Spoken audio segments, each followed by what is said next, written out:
Welcome to our night drive in Tanawa because of the ASEAN Tourism Forum. Yan, ano yung lights dire. We'll see dito sa SRP if will lit na ba katong normal na reklamuhan ba na na traffic naman noon. Will lit na ba gibakbak man yung mga di ba? Puro naman na sila bangga dire. Yawa na naunsa man to kasayang. So traffic, medyo traffic drivers, I don't know, but we'll see. I think na pagitrabaho dito gipang tap-tapan ang Pasil manang traffic diri, so let's see in a bit. Diba? Pause ha. Traffic is quite, it's already 9 PM and medyo traffic yun diri. It's turtle pace, it's slow. So sige lang, we'll see. Kung sa'y daga na ning dagana. Well, alright. May big event na rin sa Cebu. And I guess Tourism Forum. Ang ASEAN Tourism Forum will rotate pa day every ASEAN country. Marang alphabetical every year. So next year, sa lain na sa din na lugar, probably in Singapore, where they'll have a lot of delegates. So, traffic na noon. Sabot na sa ta. Part of our preparations, I guess. So, na yung mga hibong lang naman, natin mga upgrades na may panghimo, na mga last minute upgrades, just to improve, the road conditions, maybe the beautification, uban pa. Hindi sa niya naman sa pultahan din rin nangaguba naman yung atong cladding na to na yan na nakaagita na murag napaksit dito na area. So I don't know, nabi na aksidente, we will see. So awa na. So, medyo traffic lang din ay mga trucks, nagkong-truck na nagdagan na BYD. Electric car.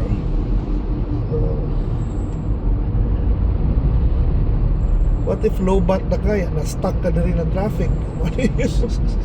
Well, I don't know. Mga kuan sa daning mga electric cars. Pero kuan man sa so far, wala siya mag-compel sa ating alin na. Kunanglan, you always have to have an allowance. Di ka na mo pa-emptyhon. Diba? And the nice thing about it is 30% or you can charge it anyway. Manang mag-overnight ka, muli ka, charge ka. Pero hindi lang yung ka magkumpiyansa. Although of course, di kita kaingon sa anak na there are many things that can happen yun lagi. Di ba? So kung saan itong ingon ba na sometimes naging circumstance hindi nakasabot na sumugon ka, sama ani ron. Di ba? Awang traffic ron. And we will find out kung sa'y rason ani na traffic in a bit. Ay nahihinay lang dagdagan and we're almost out of the tunnel, but I can still see here from this distance na to, zoom na to. Wow, naghan pa kay truck dito na pa yung mga kuan. So ay na lang, wala ta, at the mercy na lang ta.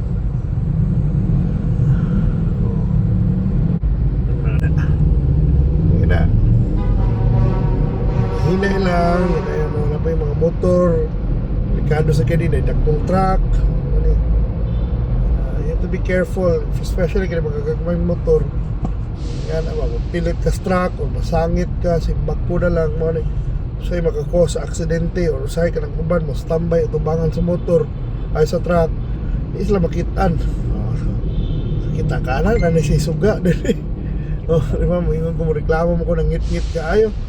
Nanay suga, nanay solar lights, naaram na na di ay madali raman din na mahimo ang solution, pero lagi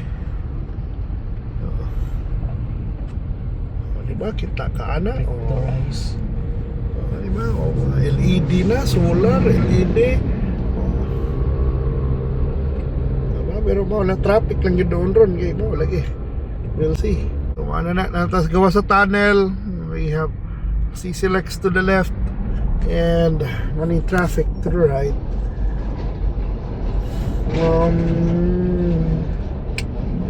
Hopefully didagan na maggamay dito sa unahan, no? Muna magdidagan dito kita dito sa unahan. Para magmudagan ra, but yeah, we'll sabot na lang. We'll find out lagi nga ano ni. I'm pretty sure nagi ni bottleneck somewhere. Hindi mo mag-expect yung aning orasa, yung aning ang traffic, di na normal.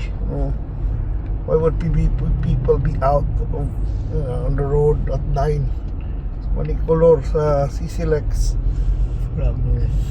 So dapat, I don't know, dapat dito lang pag-ion lang mga delegates, pero lagi, I don't know, we have to find out. Because most of the delegates are nag-hotel sa New Star, na sa Bayfront, sa Summit, diba, na this dool, no? I think sa Radisson na sa grupo dito, depende sa presyo kay mong tag-ingon muna donggan the other day with some delegates from Timor-Leste and Indonesia na mas lang nag-New Star kay sayang kuno mahal niya. Kuan ba? They'll only be spending around 2 hours there. Diba pila ra matug ra dayon, very pila ra ka hours. Dayon may pagdiha na lang sila sa Summit or sa Bayfront. Especially katong dili gid kayo dagkog mga ranggo. But some are bringing their families at na kanindot ani. So wala, nag-improve na lang lights, pero marunong mo na lights, pero nisiga na lang. Diba? Ngayon po na kung ingon na medyo ngit-ngit gamay diha, but yeah, at least but yeah, they should have more lights. Diba kita ka na mo nag-ngit-ngit kayo the left side.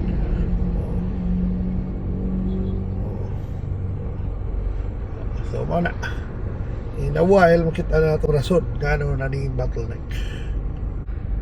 So wala, time check is already 9:19. Kung magyabon yung traffic dere, wow. So medyo kuan lang, very slow. I don't know why. So may yeah, there may be an ATF, but if I'm a delegate of ATF, matrap sa kuan na traffic. So I don't know kung say cause anybody, they have to, you know, make sure that this road should be, you know, moving in traffic. But di pa man tingali, wa pa din nagsugod yun dire dapita ang ATF. But you know, matakay ba mga laglaag din yung mga delegates na to. Yeah, stuck sila nila traffic, di ba mo gyapon kaya ingon niya mo sila sorry gabias traffic Cebu Pilipinas. But yeah, but di kini normal sa the traffic noon. So kitong sinulog di ba yan yung traffic gani. So we'll see. Ano ni wala, and a lot of action will be there at New Star. Diba? Anong New Star?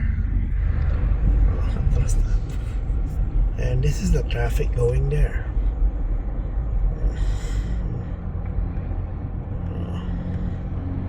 Medyo yun. I don't know, hantod ka ni pag naog anything na malhin na slag lane, sakto ra na itong lane man nag-uan mo na ni ang rason sa traffic. Diri na ang bottleneck. Malhin na slag lane. Why are they closing this lane? We will find out. Sige lang na paghutuot. Walang inatagay lang ta, pero yeah. So there's a detour kay ngano. Nasa lagi tukod ng mga billboards ba eh.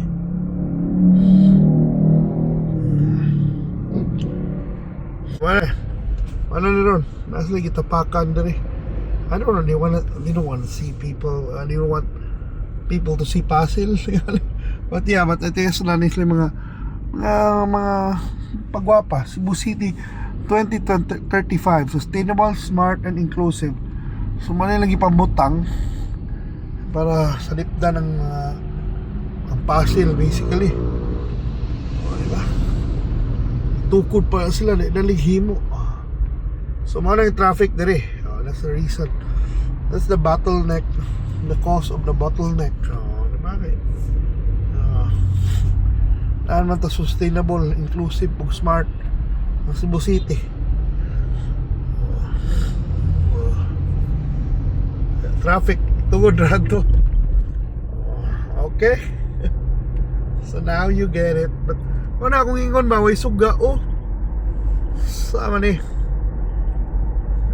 They have to have these lights. So mas importante pati na yung suga. Ay yun gituyog ngit-ngit para di makita ko. Oo pa sila makita at night. But yeah. But lights are important guys. Ano na ba? Puzzle, but yeah. Come to think of it, every city has that. Naman na, malingaan natin iba. So, wala, dapat timpiyuhan lang tingin na diha. So, diba? Pero anyway, we're here now at South Road Properties. So, it's gonna be busy here. Wala, running night before, last minute preparations.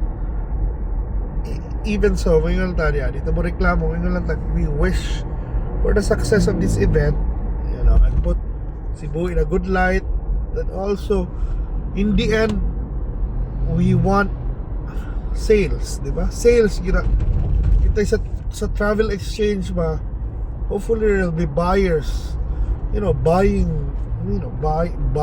tours, travels, rooms here in the Philippines, di ba? Okay. It's really important, and hopefully someday soon mga mahumano na. Pero mana ba na atong ko anon na we'll pray and support na kaning event na mahimo successful, resulting to many sales. Graphics has big aside, sales, conversions, you know, awareness. Mo gina atong prayer gihapon for Cebu, of course, because we love Cebu. We love the Philippines, and we still, you know, we always support, we hope and pray that the Philippines will have, you know, a successful hosting of this event, and where we will, you know, it will lead to more tourists in the region. Di lang sa Pilipinas, man ako ingon na is for the region.